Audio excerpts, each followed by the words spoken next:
how we clean a swimming pool the right way is, we scoop first, then we vacuum, and then we brush last. Because if you brush, you're going to stir everything up so you can't vacuum it correctly. Then we test chemistry, and then we inspect the equipment.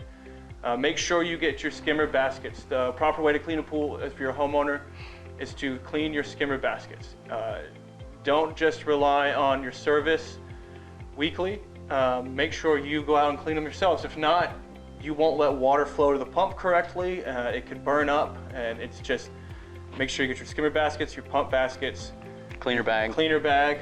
Check your chlorinator. Yeah, because any kind of debris that you have floating inside in your skimmers, that's just gonna introduce more algae possibility as well as organophosphates back into the system.